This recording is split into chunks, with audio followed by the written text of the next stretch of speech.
o que tem de filho do diabo mercenário atrás de púlpito hoje engravatado, de Bíblia na mão, pregando, falando Jesus, Jesus, o que tem hoje é impressionante. Parece que Pedro estava assistindo uma televisão. Impressionante, inigualável essa revelação. Amém. Lucas 17, 28 diz: da mesma forma ocorreu nos dias de Ló. O povo dedicava-se a comer e beber, comprar e vender, plantar e construir. Todavia, no dia em que Ló abandonou Sodoma, choveu fogo e enxofre do céu e destruiu a todos. E acontecerá exatamente assim no dia em que o Filho do Homem for revelado. Portanto, naquele dia, quem estiver sobre a laje, não desça para recolher os bens que estiverem dentro da casa. Semelhantemente, quem estiver no campo, não deve retornar por motivo algum. Lembrai-vos da esposa de Ló. Quem tentar preservar sua vida, perdê-la. Mas quem perder a sua vida, na realidade, a manterá. Eu vos asseguro que naquela noite, 2 pessoas estarão numa cama, uma será levada e a outra deixada. 2 mulheres estarão no campo, uma será tirada e a outra deixada. 2 trabalhadores estarão no campo, um será tomado e o outro deixado. Diante disso, lhe indagaram: onde se dará tudo isso, Senhor? Advertiu-lhes o Senhor: onde houver um cadáver, ali se ajuntarão os abutres. Amém? Poder sentar. Irmãos, o fracasso, não é certo dizer o fracasso do Evangelho, porque é impossível que o Evangelho fracasse, mas o fracasso das pessoas que se disseram evangélicas ao longo de décadas, milênios, o fracasso delas se deu pela falta de entendimento. Como a Bíblia diz, o meu povo está sendo destruído porque lhe falta conhecimento. Eu fico imaginando as coisas que nós pregamos aqui nesse ministério, as últimas coisas que Deus tem nos revelado, coisas que Deus já vinha falando ao íntimo, mas de repente começa a falar de uma forma tão ampla.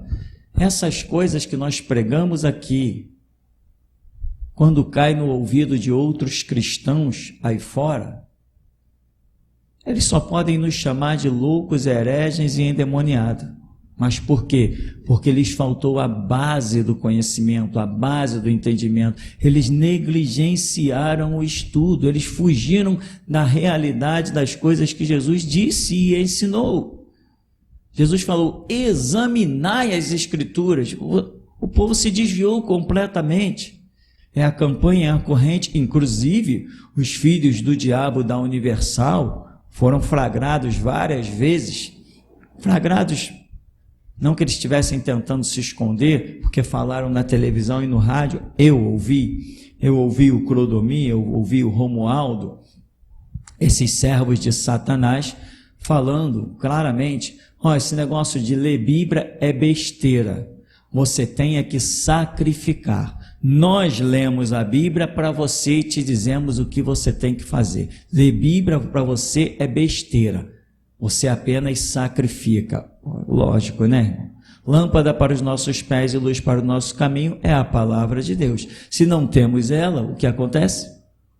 Qualquer menino joga um laço no pescoço de Sansão e o arrasta, ele está cego.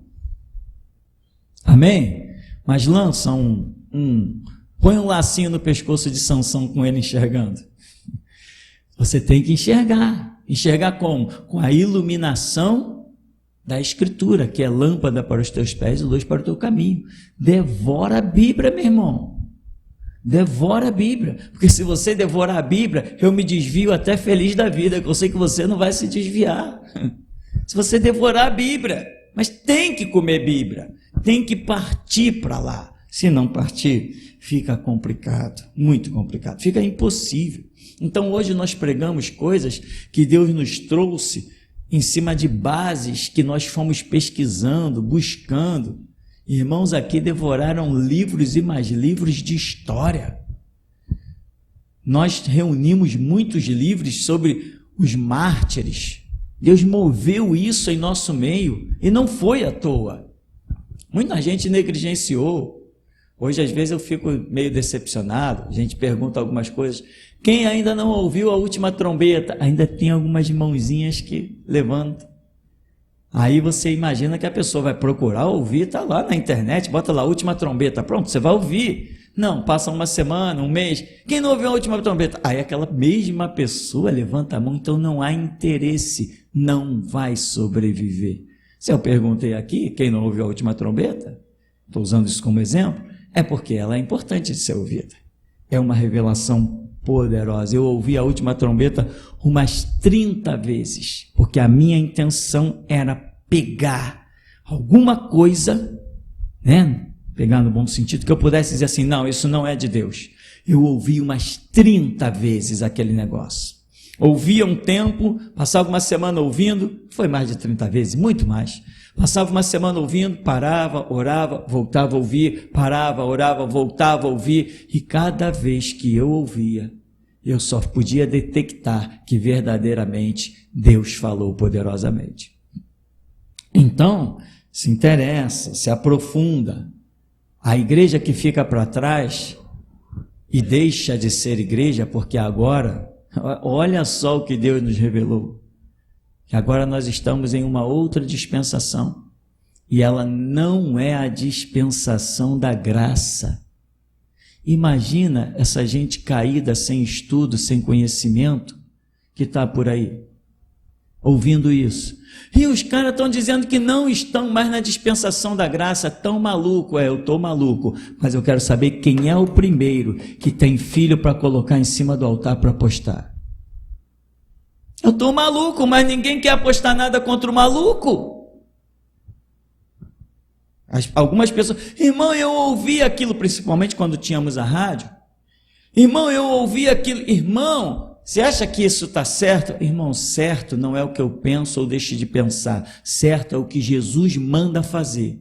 Se ele vai lá e mata os amalequitas, está certo. Quem mandou foi ele. Extermina, é para exterminar. Quem mandou foi ele. O que ele fala é sempre o certo. Amém, irmão? Mas, irmão, isso não é muito radicalismo? Irmão, Deus mandou. Mas será que Deus mandou? Ah, será que Deus mandou? Então, para você, Deus não mandou. Não. Você quer apostar a sua vida contra a minha? Não, irmão, não é bem assim, não. Então, dá licença, sai do caminho. Amém, meu irmão? Porque se eu digo assim, eu aposto a minha vida contra a Dulcila Malafaia, canalha, contra o Mike Murdock, outro canalha, satanista vagabundo, contra Tel Osborne, outro canalha, satanista vagabundo, contra Benny Hinn, outro canalha, satanista vagabundo. Eu aposto a minha vida, é só eles aparecerem na minha frente. A Janotruque, o Cowboy, o Valdomiro, Redim Macedo, é só aparecer na minha frente. Eu aceito qualquer desafio de vida ou de morte. Porque eu sei, eu creio no que recebi do Senhor e aposto a vida. Agora, tem gente por aí que, não, irmão, eu não vejo assim, eu acho que o irmão está errado, eu estou errado, então aposta a sua vida contra a minha? Não, então dá licença, né, irmão? Dá licença, você diz que os outros estão errados, mas você não tem disposição para apostar a sua vida naquilo que você diz estar certo, então sai do caminho, essa raça de pseudos espirituais que ficaram para trás. Hoje nós estamos falando coisas muito profundas, e quando essas coisas profundas acontecem aqui, que essas revelações violentas que Deus traz, como a questão de Moisés, Malaquias, João Batista, quando Deus mostra essas coisas, eu lembro de uma palavra que Deus deu nesse lugar. Ele falou, a porta aqui é estreita, mas eu vou estreitar ainda mais. Quando Deus revelou mais verdades, eu senti que mais difícil fica das pessoas aceitarem o que é pregado. Com a verdade, a porta estreitou-se mais. Incrível. E é exatamente assim, porque foi assim que o Espírito Santo falou comigo. É com a verdade. Quanto mais Deus dá a verdade a esse ministério, mais a porta se estreita. E agora não estamos mais na dispensação da graça. Não estamos. O que vão dizer da gente? Né? A graça dizia o quê? Ide por todo mundo e pregai o evangelho a toda criatura. Isso é a graça. E agora, o que Jesus tem nos dado nesse tempo da restauração? Ide somente em busca das ovelhas perdidas da igreja. Não temos mais a pregação para todo mundo. Não existe mais evangelização, por isso não existe mais batismo. Porque o batismo é para o pecador que se arrepende. Não tem mais batismo. Porque nós não estamos chamando pecadores ao arrependimento. Estamos chamando cristãos à restauração.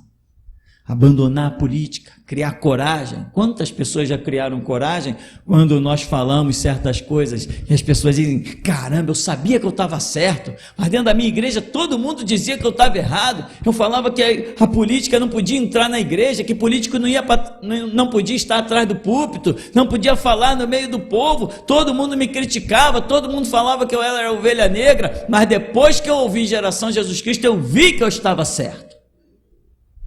Esse é o nosso papel, ir em busca das ovelhas que estão perdidas dentro das igrejas. Que igreja é força de expressão, porque as igrejas já se tornaram verdadeiros prostíbulos. E vamos até usar a palavra não só no espiritual, mas bem no natural, que é uma pornografia, é um bacanal dentro das igrejas, uma falta de moral, um descaramento desclassificado e desqualificado. É uma bandalheira que não tem mais nome. Cadê o Deus Santo? Cadê o Deus se ensina ou não? Cadê as verdades precisas de Deus? Cadê as vestes limpas? Veste limpa, meu irmão, só para quem pertencer à geração Jesus Cristo. E pertencer à geração Jesus Cristo não é sentar no banco da geração Jesus Cristo. É vestir a camisa daquilo que Deus tem revelado no ministério. Então, nós não estamos mais no tempo da graça. Quem diria? Quem diria, meu irmão? E a chave do que Jesus nos revelou foi isso. A graça, ide por todo mundo e pregai a toda criatura. E Ele não nos ordenou mais isso. Ele não quer que eu saia pregando para ímpio. Ele quer que a nossa mensagem chegue só aos crentes, porque Ele vai restaurar, arrebatar e encerrar esse tempo, né? Que vai vir aí o reinado do anticristo, enfim, o que nós já temos estudado, e brevemente, aí a partir de 2070 no máximo, será implantado sobre a terra o milênio, e nós que conhecermos Bíblia, voltaremos no milênio, porque a palavra será ensinada a todos os povos, tribos, línguas e nações no milênio. Tem crente aí que você fala de milênio, ele mil o quê? Milho de quê? Bolo de milho?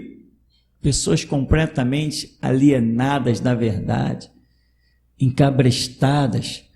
Irmão, aqui ó, hoje é o papel azul.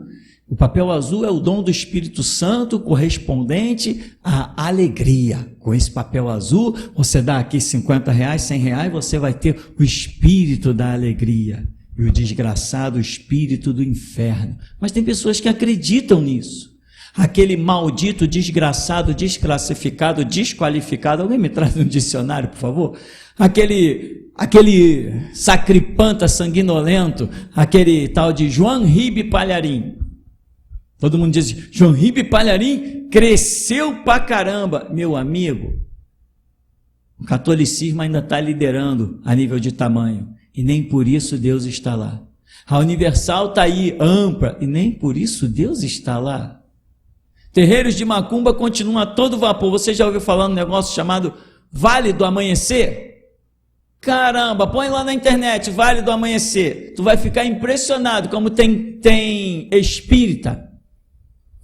Multidões fazendo, inclusive, como é que chama?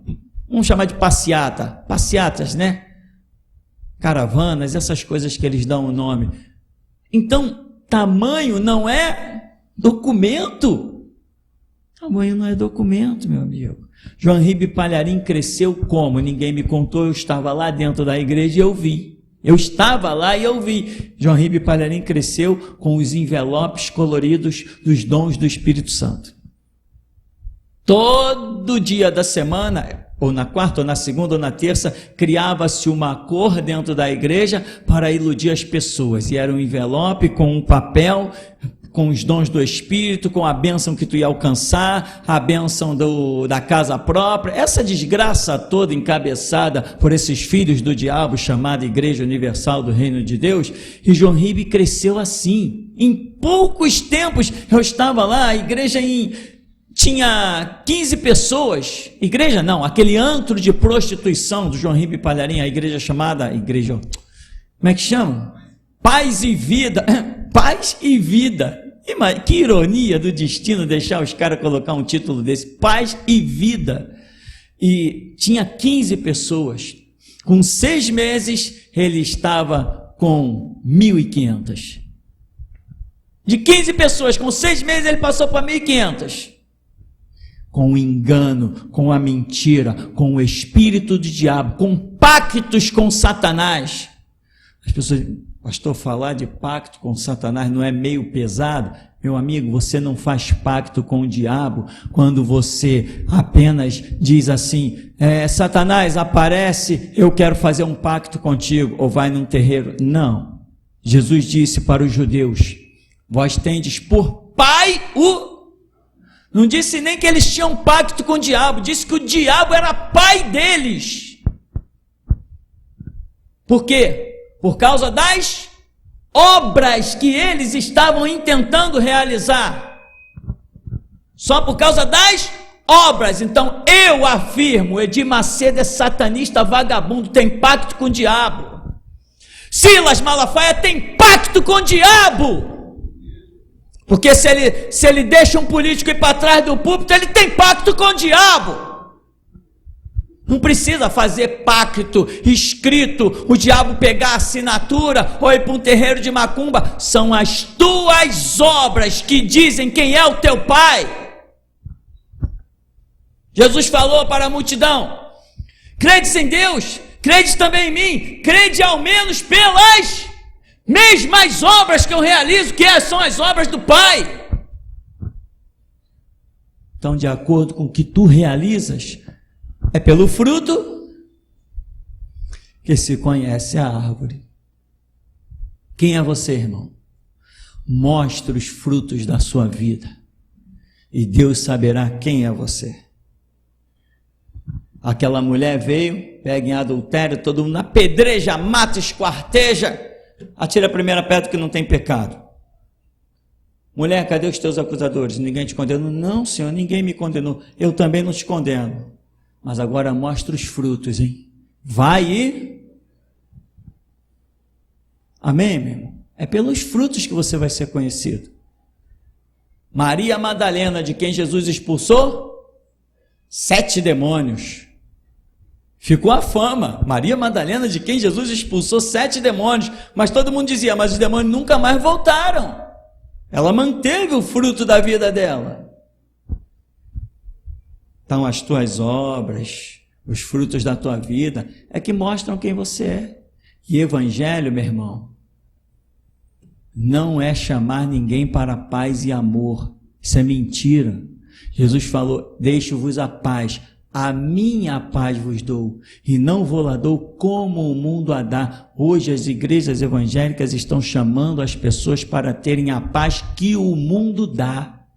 É a paz da prosperidade, do bom emprego, dos bens materiais, né? O que Jesus negou quando o diabo diz assim, olha os reinos do mundo e a sua glória, eu dou isso tudo para quem eu quiser, porque a mim foi entregue. Jesus falou, não quero nada disso, ao Senhor teu Deus adorarás e só a Ele servirás. Jesus rejeitou as riquezas do mundo. Tem pessoas entrando nas igrejas para conquistarem as riquezas do mundo. Por quê? Porque lideranças servem ao diabo, estão engodando as pessoas e atraindo as pessoas exatamente com o mesmo motivo que o diabo tentou persuadir e desviar o próprio Cristo, Filho de Deus. As riquezas do mundo, a glória do mundo. Dá para você imaginar os milionários dessa terra entrando no reino dos céus? Bill Gates, imagina Bill Gates parando para ouvir você chegando perto dele, enquanto cruzou com Bill Gates num shopping, vamos dizer assim, vamos falar do impossível, você cruzou com Bill Gates no shopping, aí você vai lá, Bill Gates, eu quero falar contigo. Aí, o que você quer, jovem? Você vai dizer, quero te falar de Jesus. Ele fala, não tenho tempo. É o que ele vai te dizer. Por quê? Porque o diabo o cercou com as riquezas do mundo, ele não consegue olhar para mais nada. Paulo adverte, Timóteo, diga aos ricos da igreja, que não ponham a sua confiança na incerteza das riquezas. Riquezas são incertas, mas depende do ponto de vista de cada um. Repara aqui, irmão, esse texto lá no verso 35 diz, 2 mulheres estarão no campo, uma será tirada, a outra deixada. 2 trabalhadores estarão em campo, será tomado e o outro deixado. Enfim, o contexto de trabalho, nós já vimos sobre isso, temos uma pregação intitulada As 2 Mulheres, e no meio daquela pregação, Deus deu uma revelação que ela está fervendo até hoje, não para de ferver. A mensagem As 2 Mulheres, o cenário aqui é trabalho, irmão. E diz que 2 mulheres, outras versões dizem assim, 2 mulheres estarão trabalhando no campo, bem claro. O que são 2 mulheres? Uma mulher é símbolo da igreja, pode ser que existam duas visões de igreja trabalhando, mas uma será tirada e a outra será deixada. E nós podemos ainda individualizar isso, não só a nível de organizações, mas a nível de pessoas, porque a igreja é cada um de nós sobre a terra que confessa o sangue de Jesus Cristo e se curva na sua adoração. Isso é a igreja. Aí Jesus diz assim, vão estar trabalhando no campo, igreja, pode ser eu, pode ser você, mas um é tomado e o outro é deixado, ou seja, independente de quem será tomado ou quem será deixado, que nós já estudamos sobre isso, mas um vai estar certo e o outro vai estar errado. Um vai caminhar para a salvação, o outro vai caminhar para a condenação. Então, irmão, por que ambos estão no campo trabalhando? Depende de que tipo de trabalho você esteja prestando. Isso é que pesa na questão. Qual trabalho que você está prestando? Tem pessoas que estão na igreja trabalhando, sabe como? Para si. Tem pessoas que estão na igreja trabalhando para si mesmos e não para Deus. Não, eu vou dar o meu dízimo, porque se eu der o meu dízimo, Deus vai me abençoar. Ah, então você está dando dízimo porque está pensando em quem? Na sua própria vida, na bênção que virá sobre ti. O teu conceito está errado, o teu dízimo não, o teu dinheiro é aceito, mas o teu dízimo não. Sabe a diferença? Sabe, né? Teu dinheiro acaba sendo aceito, porque ele cai na caixa de oferta, eu acabo usando ele. Teu dinheiro foi aceito, mas a bênção espiritual que envolve aquele dízimo não vai sobre a tua vida. O teu dinheiro foi aceito, mas o conceito do dízimo não foi aceito. Você entregou de forma errada. Aquelas pessoas que eu via na igreja batista, Senhor, abençoa esse meu mês, que as minhas contas sejam todas pagas, que não me falte nada, porque eu entreguei o dízimo na tua casa. Então ela está entregando o dízimo pensando em quem? Nela.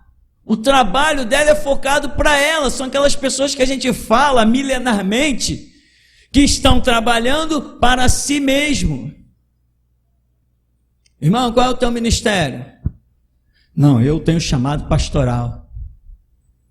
Irmão, qual é o teu ministério? Eu tenho um ministério para cantar. Eu tenho um ministério para tocar. Tem pessoas que todo o ministério dele é aquilo que aparece na frente da igreja e todo mundo vê. Ninguém tem ministério de entrar no teu quarto, fechar a porta e interceder. Porque ninguém vê. Tem pessoas que querem aquilo que apareça, elas estão querendo trabalhar para si mesmos. No tempo da Igreja Batista, meu irmão, você perguntava a um irmão, como é que se faz um dó maior? Ah, não sei não.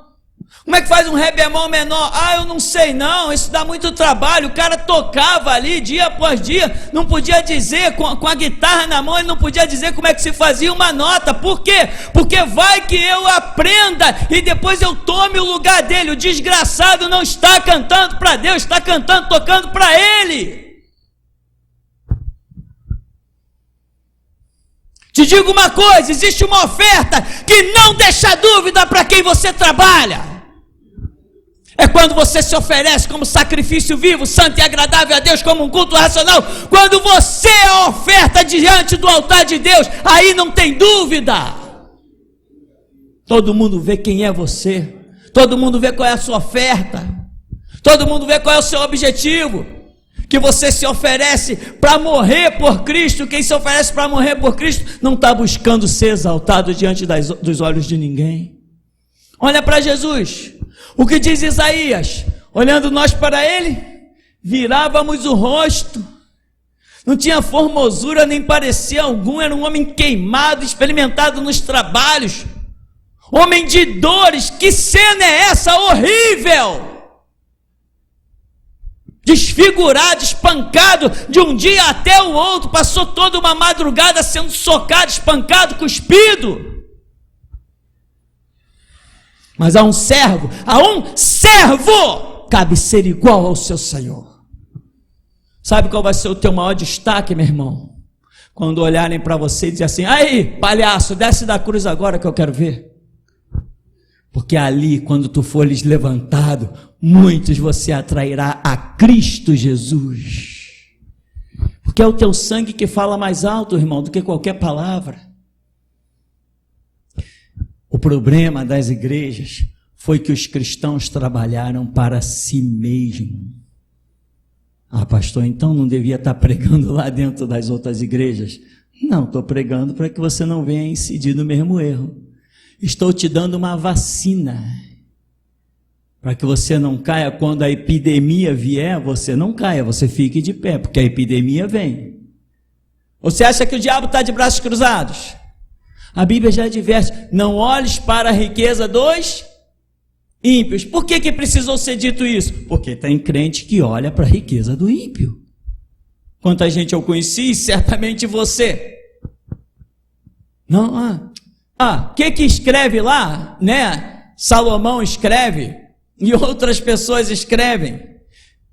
Jó, no momento da sua aflição, que proveito tem do homem em guardar a verdade, em guardar a palavra?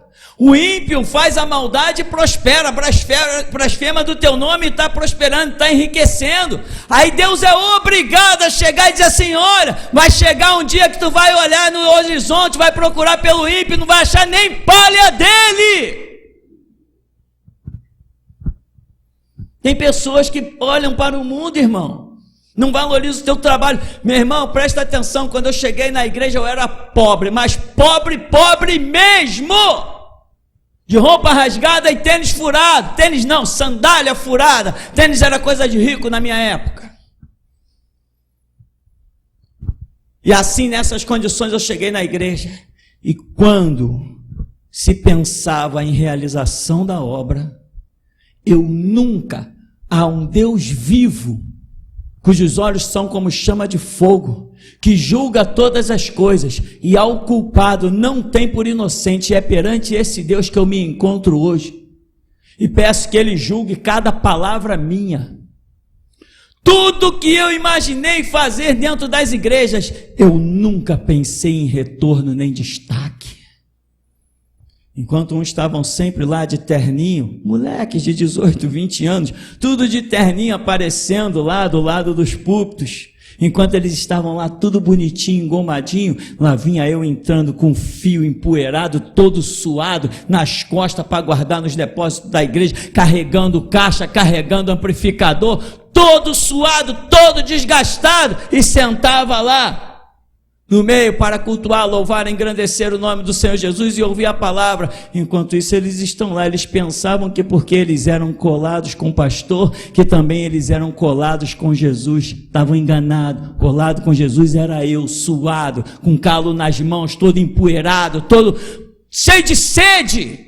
Às vezes eu não tinha nem dinheiro para comprar uma água na cantina. Mas olha para eles, é difícil você olhar. Mas para mim, é fácil você ver. Porque Jesus foi comigo e tem sido até aqui. Então, meu irmão, vigia o seu trabalho, os objetivos do seu trabalho. Não trabalhe para ver o teu nome engrandecido. Uma vez eu encontrei um cara, estávamos num trabalhinho de uma igreja, ele, como é que está a obra lá? Eu já falei isso tantas vezes. Como é que está a obra lá? Eu falei, tá legal a obra, estamos trabalhando lá. Não, mas como é que está lá? De recurso, o que está dando de retorno financeiro?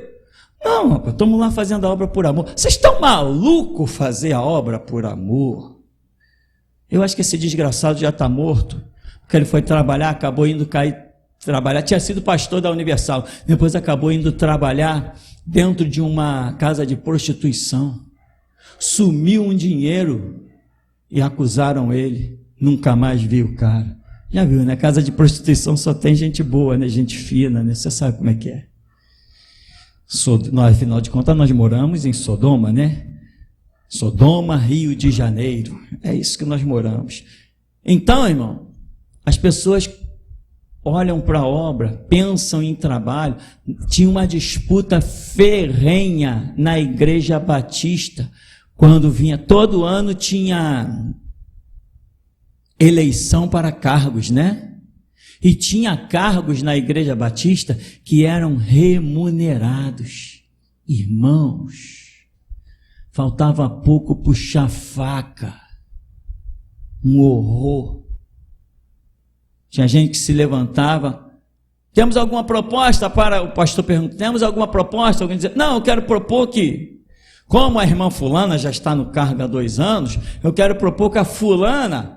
Esse ano o nome dela seja votada para assumir também, mas a fulana que o cara estava apontando era a filha dele, era a neta dele, era a mulher dele, porque o cargo era remunerado.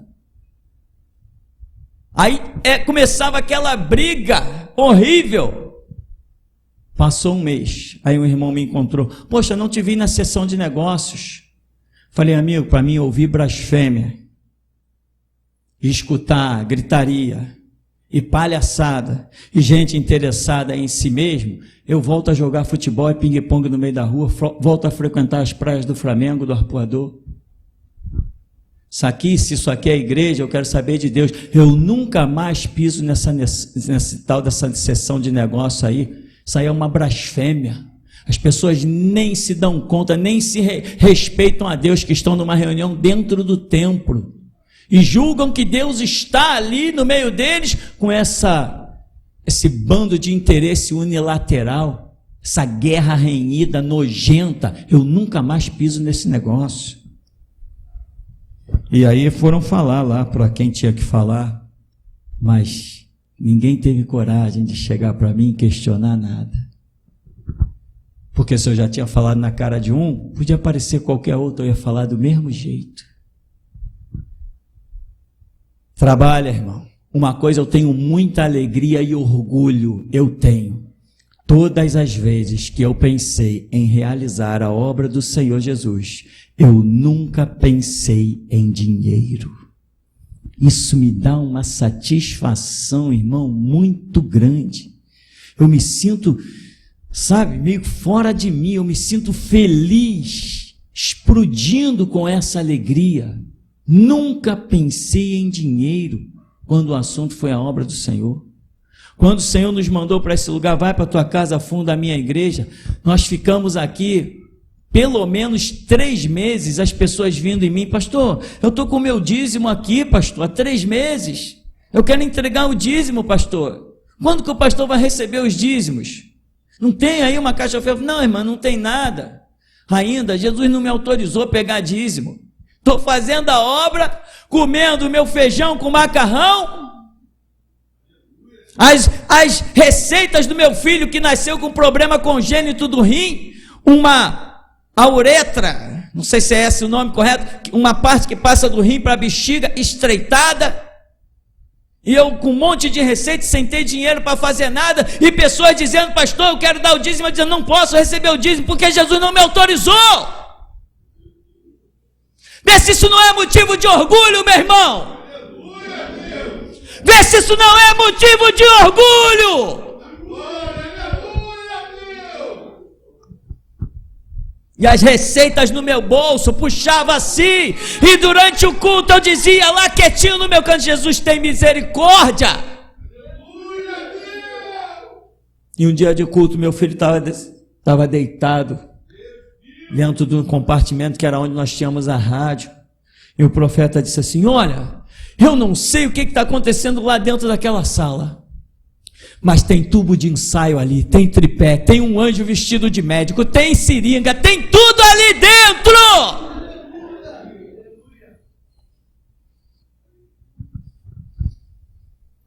3 meses as pessoas me apertando, pastor, eu estou com dízimo em casa, quando que o pastor vai me autorizar? Teve uma irmã que ela foi ousada, ela falou assim, pastor, não é possível, você quer que eu entregue o meu dízimo em outra igreja? E eu fui orar, Jesus, o que eu faço? Deixai o povo trazer os seus dízimos. Peguei uma caixinha de sapato, cortei em cima, forrei com um papelzinho colorido, irmãos podem entregar o dízimo. Jesus autorizou, amém, meu irmão? Não faça a obra pensando em você, meu irmão. Hoje eu entro num carro, eu considero até um carro de luxo, um Aircross, é 2013, mas te garanto, irmão, dá gosto de dirigir, dá para brincar de dirigir, um baita ar-condicionado, uma estabilidade maravilhosa, piloto automático, tem o limitador, se regula lá, tu acelera, ele bate ali, não passa daquela velocidade, não tem perigo de você ser multado, e tem a aceleração automática, você regula, deu um toquinho, ele acelera sozinho, você encolhe a perna, descansa, e se for estrada, você fica tranquilão, só no volante. Nunca pedi bens materiais, nunca pedi casa, nunca projetei, vamos na igreja, e que isso vai me dar de retorno financeiro. Nunca pensei em retorno financeiro nesta obra. Nunca! É por isso que muita gente tem falado desse ministério e tem morrido com câncer na garganta. Tem morrido mesmo. Só eu lembro de 4 que falaram desse ministério. Poderia ter morrido de qualquer jeito, mas morreu com câncer na garganta, me suplicando para ir lá. E eu falei, encomenda o caixão.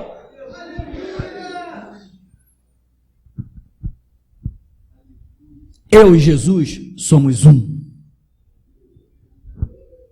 Não brincamos de evangelho aqui, meu irmão. Aqui não tem brincadeira. Gente do PT já quis invadir isso aqui. Invadir, entre aspas, já quis chegar, se associar. Gente de outros partidos políticos. Falei, nem pensar, na minha igreja político não entra. Só se for para sentar no banco e ser chicoteado, ouvir a palavra, passar dessa linha aí da frente para cá, meu irmão, só se for por cima do meu cadáver. Eu odeio político. Não tem uma raça pior sobre o planeta Terra que a raça de político. Não sei para que essa raça nasce. Tinha que ser abortado dentro de um prostíbulo. Político é o lixo de uma sociedade. É a raça mais podre que a sociedade já inventou. Imagina se eu vou deixar um político pegar num microfone desse. Tem gente aqui dentro que nunca pegou nesse microfone. Imagina se eu vou deixar um político pegar. E você, meu irmão, qual trabalho você está realizando? Porque um será tomado e o outro será deixado. E a diferença é o trabalho, porque ambos estão no campo. Ambos estão trabalhando, mas a diferença é o tipo de trabalho que está sendo realizado.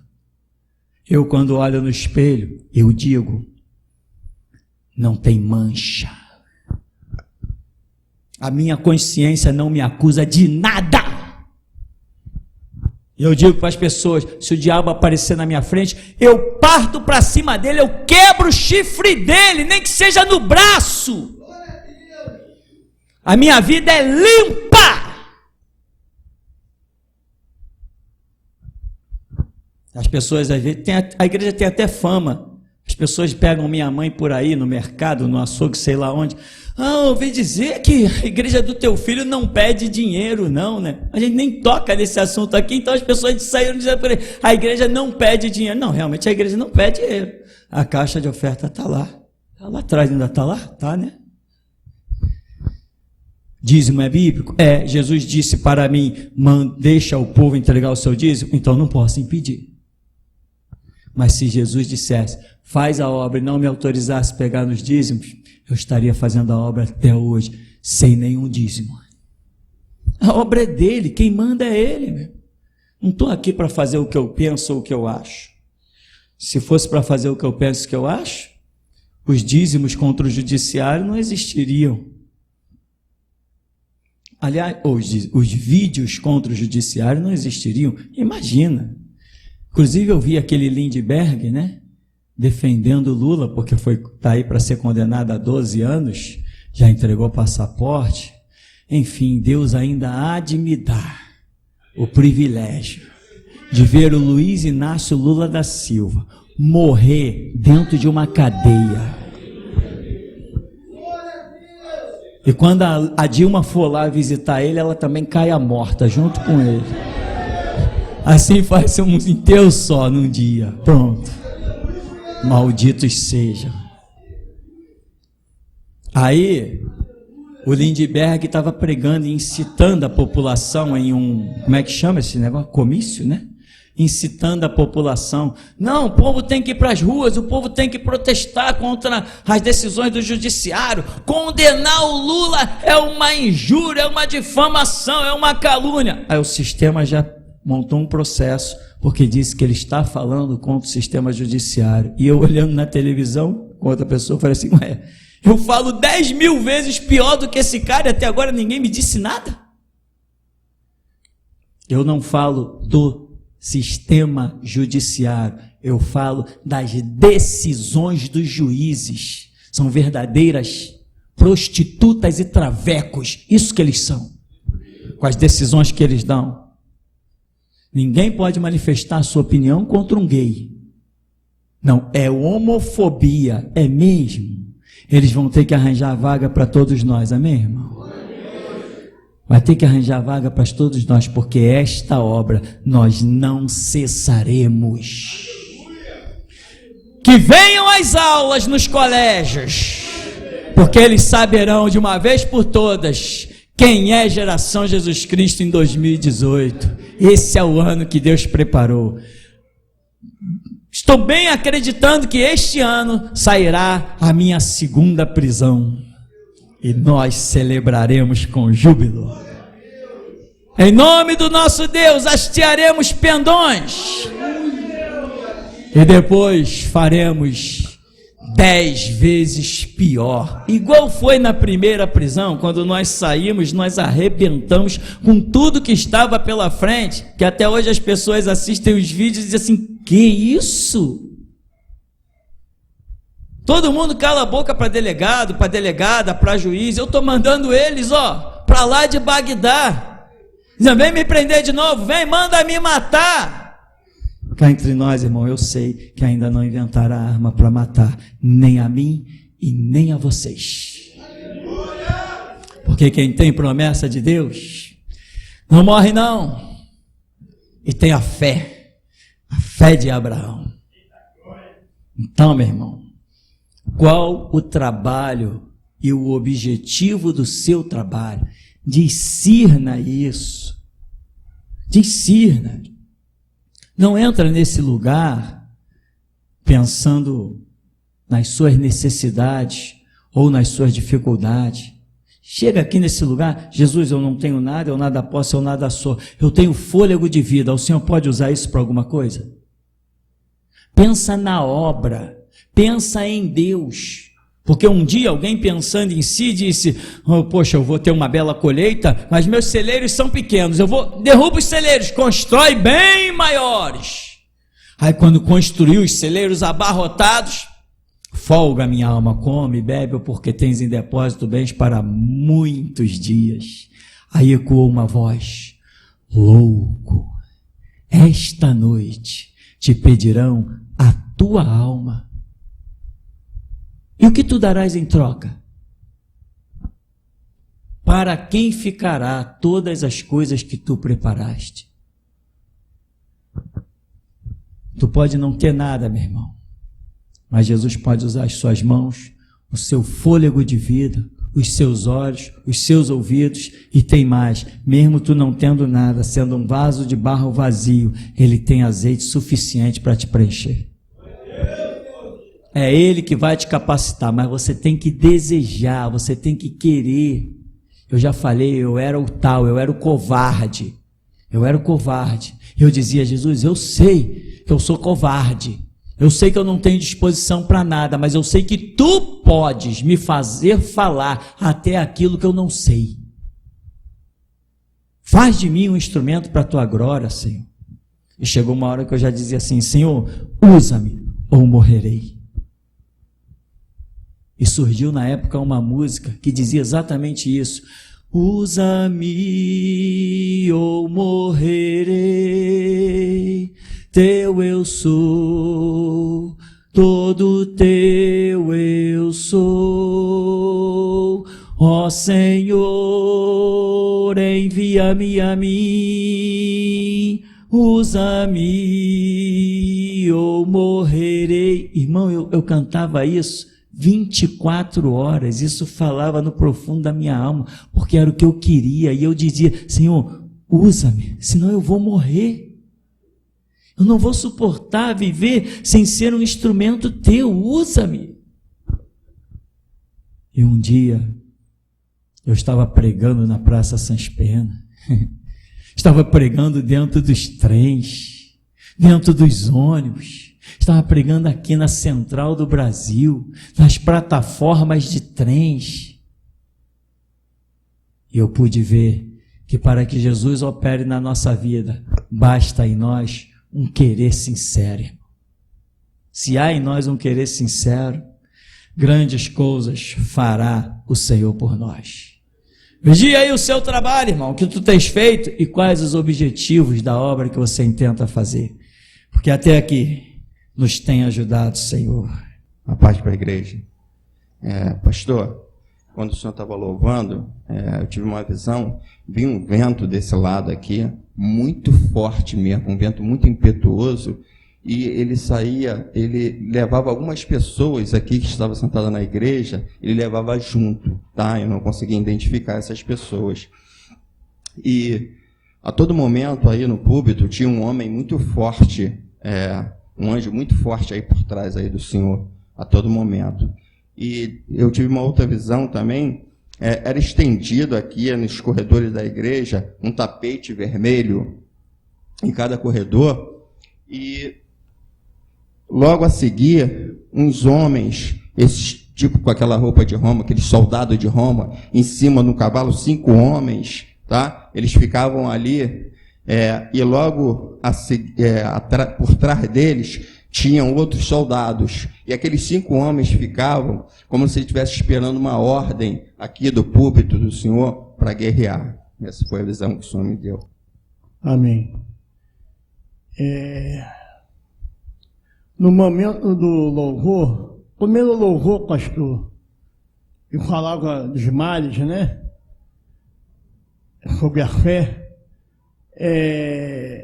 Havia um grupo de anjos aqui, mas interessante que esses anjos, eles pareciam, é difícil de explicar, porque eles estavam invisíveis.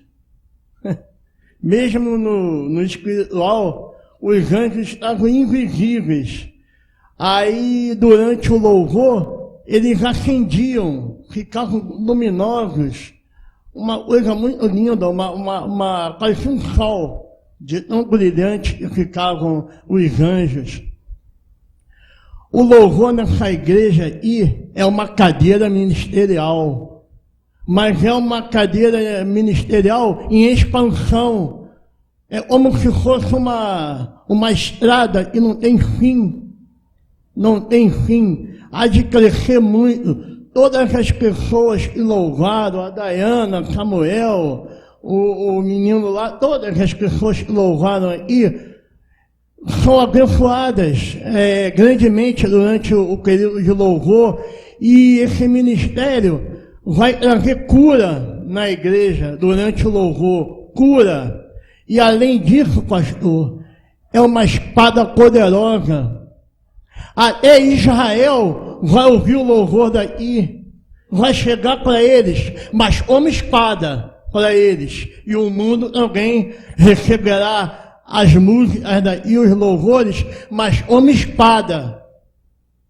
É isso. Amém. É aqui que falou Deus. Paz, irmãos. Louvado seja Deus. Amém. Mestre, no começo, assim que o senhor começou a oração, eu vi a igreja, mas era um grande barco. Esse barco, ele era branco e preto. E via o Senhor na frente desse barco. E eu vi esse barco no mar muito agitado, mestre, muito revolto mesmo, umas ondas absurdas, sabe?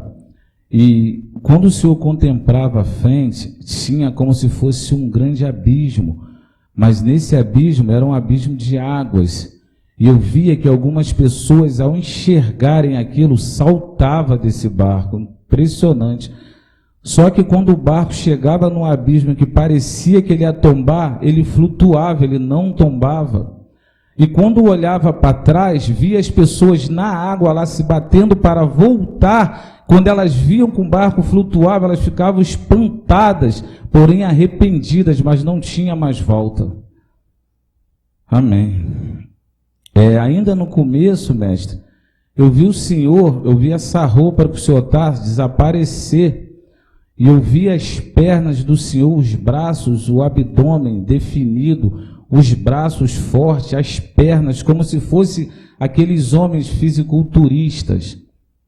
E quando depois essa roupa voltou para o Senhor, mas eu olhava, eu não via esse volume, mas eu vi o Senhor assim por baixo dessas vestes muito forte. E Deus me fez olhar a igreja, eu vi alguns homens também da mesma condição. Amém. Naquele louvor sobre Elias, eu via 6 espadas no Senhor, sendo que elas estavam viradas para trás.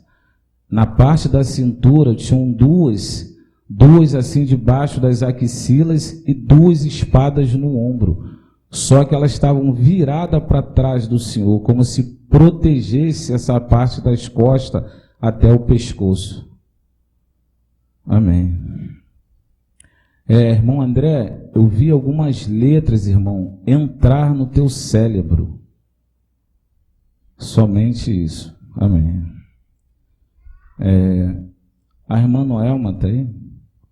Irmã Noelma, eu via um portal à sua frente quando o Júnior louvava.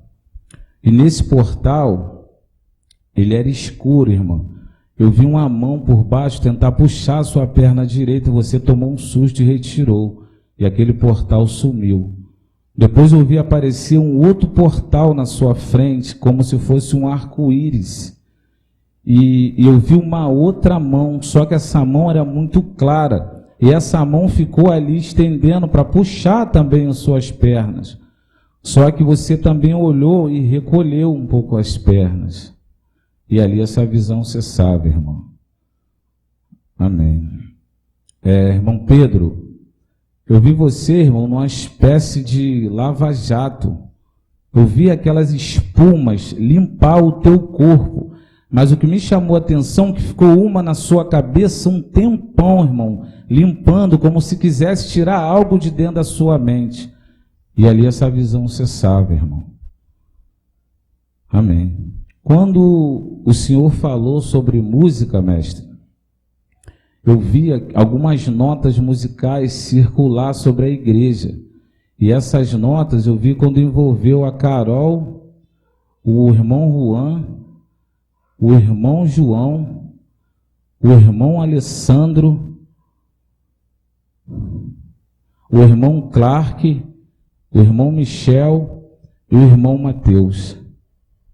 E isso eu via durante o louvor da irmã Daiane. Enquanto a Daiana ficava louvando, eu via essas notas envolver esses irmãos, mestre. Amém.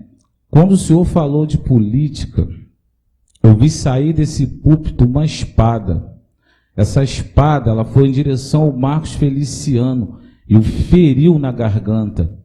E eu vi, mestre, que o sangue dele começava a jorrar, mas jorrava devagar, jorrava aos poucos. Mas essa espada o feriu. Louvado seja Deus. Agora, enquanto o irmão Samuel ele estava louvando no sax, eu tive uma visão com a irmã Daniela.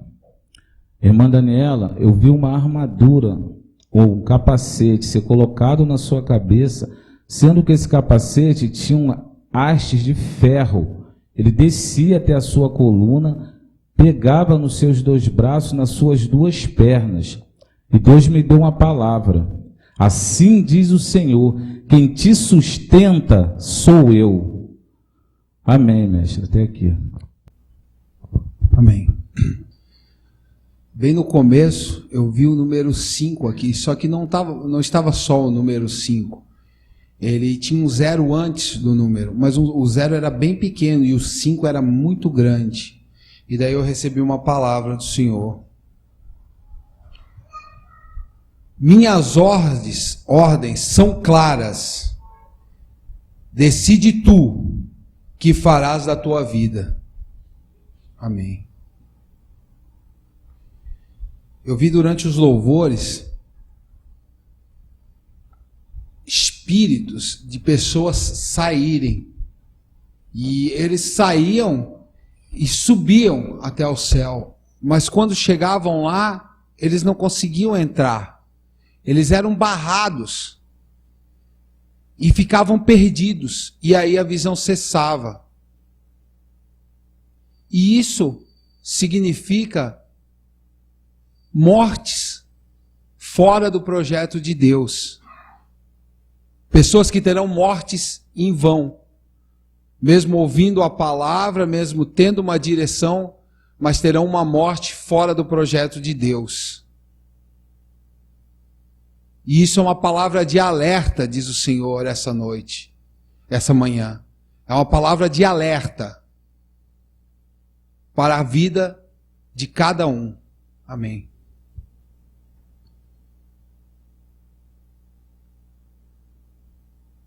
E isso eu vi durante o louvor da irmã Daiane.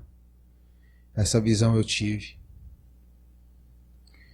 Eu tive uma visão, eu vi sair daquele lado ali, uma grande prensa, uma prensa de jornal, e ela fabricava um jornal, e ele subia por aqui e terminava aqui. E você ia saindo do jornal. Ele subia e descia aqui. Amém. Quando o Senhor falou que Deus levantaria novos adoradores para louvar, eu tive uma visão. Eu vi um microfone e eu vi alguém cantando. E esse microfone, ele se transformava numa cruz. E a pessoa carregava essa cruz. Mas não carregava pelaquela parte de cima do T, da cruz, colocava no ombro. Não, carregava por baixo. Essa cruz vinha por baixo, ela se formava em cima. E nessa cruz tinha alguém crucificado. E a visão continuava, e eu vi outras pessoas receberem esse microfone, e quando eles pegavam o microfone, eles viravam o microfone e enterravam ele. Amém.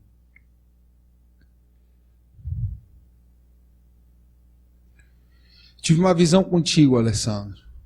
Eu te vi vestido com um uniforme de guerra, um uniforme daquela guerra, daqueles chapéus assim pontudos, daquela guerra ainda do tempo de mosquetões, e eu te vi dentro dessa guerra. E tu estavas lutando, mas tu não atiravas, tu estava meio assim indeciso enquanto todo mundo lutava. E de repente esse uniforme saiu de ti. Eu olhei e ele sumiu, esse uniforme de ti. Assim te diz o Senhor: tu lutasse as tuas guerras, mas eu tenho uma guerra para ti. Nunca mais lute as tuas guerras.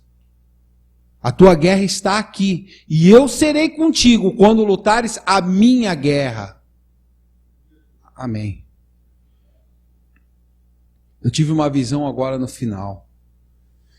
Eu vi um anjo, e ele tirava o coração de alguém. E ele segurava o coração assim na mão, e pegava uma adaga e furava. E esse coração ia escorrendo. E se acabava, esse coração sumia, ele virava só uma crosta de sangue, assim. E esse coração é de uma mulher. Amém. No momento que foi dirigida a palavra a Daniele, bem no início, quando o mestre dirigiu a ela a palavra, Daniele, eu via você com o microfone assim na mão, como se estivesse louvando, adorando a Deus, como se você estivesse cantando. E assim diz o Senhor: invista na sua vida.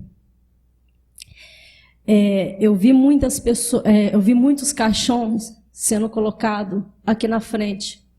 No momento que o mestre dizia que pessoas estavam morrendo de câncer na garganta, muitos caixões eram colocados aqui na frente. E era como assim fosse, não tem aqueles velório coletivo? Era muito assim, como se fosse um grande velório. E assim diz o Senhor: muitos vão morrer por falar contra este lugar.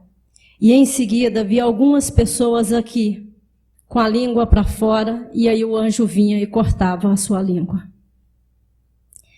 Eu tenho uma palavra de Deus para o Marcelinho. Assim diz o Senhor: ainda é tempo. E o anjo apontava: basta se orientar aqui.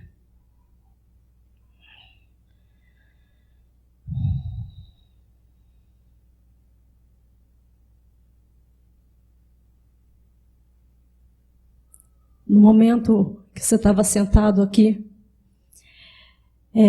via que você estava muito cansado. Aí via 2 anjos ao seu lado, enxugando o suor do seu rosto. E esses anjos enxugavam com um lenço muito branco, muito branquinho, ele enxugava assim, palpava o seu rosto. E assim diz o Senhor: as tuas lágrimas eu consolo. Nada do que fez foi em vão. Quanto o irmão Rômulo, ele estava falando daquela visão do coração, que viu um anjo espetando ele e ele sangrava. Eu vi uma seta, mestre, sair desse coração e apontar para essa senhora que está do lado do irmão Cid. Eu não sei o nome dela, mas esse coração era seu, irmão, que estava sendo furado. Amém. Você sabe que há um Deus vivo, então tem motivos de glorificar.